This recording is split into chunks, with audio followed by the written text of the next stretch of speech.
Hello guys, welcome to my channel Bithika Som kitchen. আমার আজকের recipe কাতলা মাছের মালাইকারি। তো কাতলা মাছের মালাইকারি করতে কী কী উপকরণ নিয়েছি, এখানে আমি 4 পিস কাতলা মাছের গাদা পিস নিয়েছি, আর নিয়েছি এখানে নারকেলের দুধ, এখানে আছে হলুদ গুঁড়ো, কাশ্মীরের চিলি পাউডার, সামান্য চিনি আর অল্প গরম মশলা। এখানে আছে ছোটো 2 চামচের টক দই, আমি ফেটিয়ে নিয়েছি টক দইটা। এখানে আছে শুকনো লঙ্কা বাটা আর গোটা ধনে, গোটা জিরে, এটা শিলে বেটে নিয়েছি সব আমি। আর এখানে আছে আদা, রসুন আর পেঁয়াজ বাটা। ফোড়নের জন্য নিয়েছি আমি একটা তেজপাতা, গরম মশলা, একটা এলাচ, 2টো লবঙ্গ, ছোটো টুকরো দারচিনি নিয়েছি, শুকনো লঙ্কা একটা, কাঁচা লঙ্কা একটা, গোটা জিরে, একটা তেজপাতা, আর নিয়েছি লবণ আর সর্ষের তেল। সবার প্রথমে আমি মাছটা মেখে নেব। একটু দেবো হলুদ গুঁড়ো, প্রথমে দিয়ে দিলাম লবণ,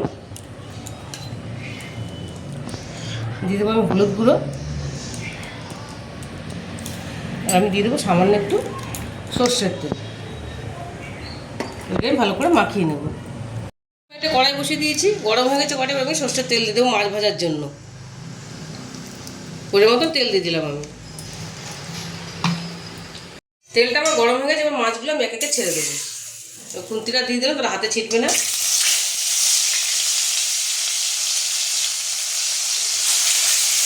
দুটো দুটো করে ভেজে নেব।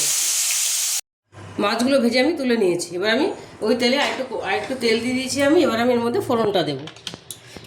দিয়ে দেবো তেজপাতা, একটা শুকনো লঙ্কা, দিয়ে দেবো গোটা গরম মশলাটা,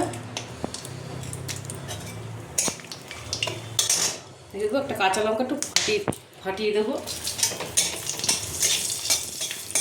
দিয়ে দেবো আমি গোটা জিরেটা, এবার দিয়ে দেবো আমি সব বাটা মশলাগুলো।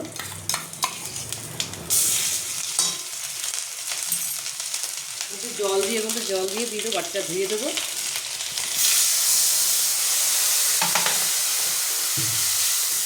দিয়ে দেবো ফেটানো টক দইটা,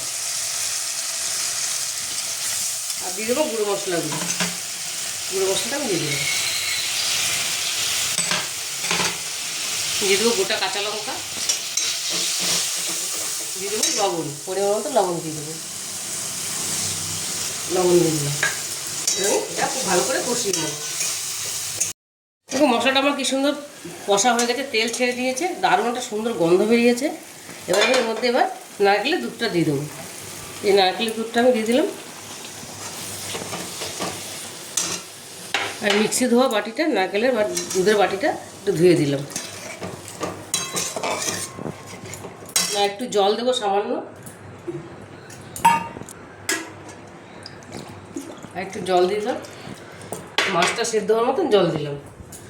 ফুটলে মাছগুলো দেবো। জলটা আমার ফুটে গেছে, এবার মাছগুলো আমি দিয়ে দেবো।